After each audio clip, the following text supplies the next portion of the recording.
Hello guys, welcome back to literary classes. Today our topic is Presence in Absence by John Donne. Okay, John Donne, the son of the wealthy iron merchant and a Roman Catholic, was born in 1572 in London. Okay, Donne's parents were Roman Catholic, disliked by most British people in those days.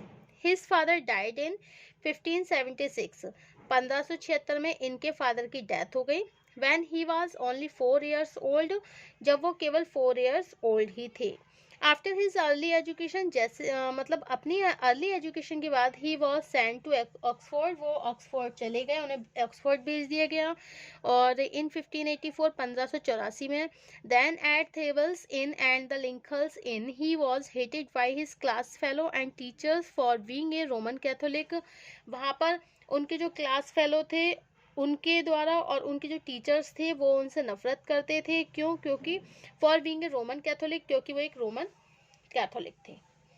Okay, so he renounce his religion, become a Christian. तो उन्होंने अपने religion को renounce करा और फिर Christian बन गए. Okay, डन्स टुक many विवेज, उन्होंने बहुत सारी यात्राएं करी बिटवीन नवंबर 1594 से 1596 तक. उन्होंने बहुत सारी यात्राएं करी 1594 से लेके 1596 तक. और he was with the Earl of Essex and on his expeditions of Cadiz in 1596 and 1597. After coming back to London, he was appointed secretary to Sir Thomas Egerton. उसके बाद उन्होंने एक सेक्रेटरी अपॉइंट कर ली जब वो लंदन से back हो गए थे, वापस आए थे. And the land keeper and the fell in love, और वो फिर with the girl name Anne More को लाइक करने लगे, जो कि नीस थी किनकी, Thomas Egerton wife, daughter of George More की. And later on eloped with the marriage her secretly, और सीक्रेटली तौर पर उससे शादी भी कर ली. But his father in law was unhappy with his marriage with this marriage and so imprisoned of the 1602. तो उनके फादर इन लॉ जो थे वो बिल्कुल खुश नहीं थे इस शादी से. और between 1602 and 1609 John Donne's his wife lived in a life of poverty.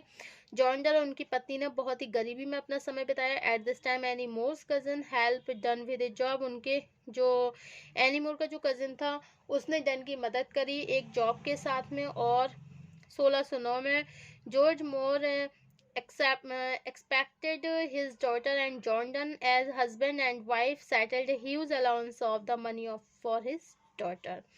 Okay, his first great prose work Picito and Martyr was published, जो कि 1610 में पब्लिश हुआ था, based on जो कि political religious theme थी, जिसकी in which he attacked the Roman Catholic Church. For this book he was awarded honorary, उसके लिए उन्हें अवार्ड भी दिया गया MA, and brought him the favor of the King James. In 1616 he was appointed a priest. उसके बाद उन्हें ए priest appoint कर दिया गया doctor of divinity of the Cambridge. In 1617 1617 में Anne More died leaving his grief. Okay, stricken gradually, his health broke down and ultimately he died on March 31st 1631 को death हो गई. उनकी डेथ कब हुई? 31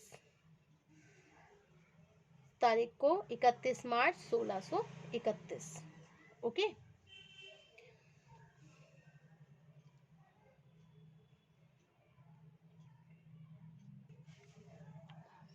Donne wrote many kinds of works like satire, lyric, elegy, epigram, sonnet, or hymns. His poetic work may be summed up under the following heads. Okay, like the elegy, the satires, songs and sonnet, verse, letter, etc. Okay. Now, after introduction of John Donne, we start this poem presence in absence. Okay, in the first stanza of the poem, the poet personifies absence in addressing it says that it can't bring separation in lover's life. According to him, true love is omnipresent and nothing in the world can change it.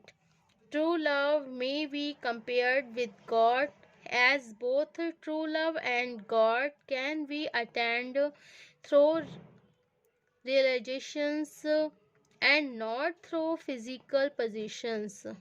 Okay, physical absence can't come between the true lovers, and they are not changed with the passes of time. Further, the poet points out that physical separation can only temporary effects the true lovers, because with the wings of imagination the lovers are again together. The hearts who have true passions are beyond the grasp of time, distance and absence. Okay, John Donne को metaphysically poetry का पितामह कहा जाता है. Okay, John Donne जो है उन्हें metaphysically poetry का पितामह कहा जाता है. कवि के अतिरिक्त जॉन डन एक आध्यात्मिक शिक्षक भी है. कौन है? आध्यात्मिक शिक्षक भी है.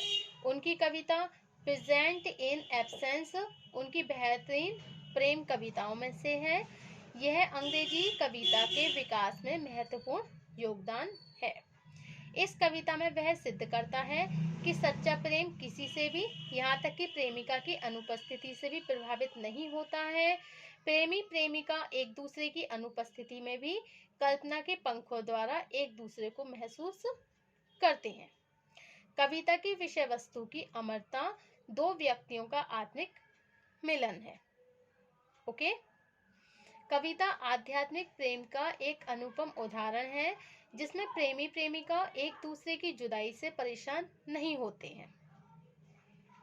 ओके, तो in the first stanza, stanza of the poem, the poet personify absence in addressing. It says the can't bring separation in lover's life. तो इसमें फर्स्ट स्टैंजा में क्या बताया गया है? इनकी जो प्रेजेंट इन एब्सेंस है, इसमें क्या बताया है कि कविता के विकास में इन्होंने ये बताया कि सच्चा प्रेम किसी से भी, यहाँ तक कि प्रेमिका की अनुपस्थिति से भी प्रभावित नहीं होता है. प्रेमी प्रेमिका एक दूसरे की अनुपस्थिति में कल्पना के पंखों द्वारा एक दूसरे को महसूस करते हैं. और कविता की विषय वस्तु जो है प्रेम की अमरता तथा दो व्यक्तियों का आत्मिक मिलन होता है, मतलब दो आत्माओं का मिलन है. ओके, कविता आध्यात्मिक प्रेम का एक अनुपम उदाहरण है. क्या है ये? एक मतलब इसमें जो है क्या बताया गया है कि एक आध्यात्मिक प्रेम जो स्पिरिचुअल लव होता है उसका एक अनुपम उदाहरण है जिसमें प्रेमी प्रेमिका एक दूसरे की जुदाई से परेशान नहीं होते हैं. प्रेमी प्रेमिका जो है वो एक दूसरे की जुदाई से परेशान नहीं होते हैं, बल्कि कवि के अनुसार सच्चा प्रेम समय की सीमाओं से परे होता है. कवि का मानना है, जो पोइट्स है वो ये कहता है कि सच्चा प्रेम आत्मा से संबंधित होता है. अतः प्रेमी प्रेमिका के बीच की दूरी प्रेम की गहराई को कम नहीं कर सकती है.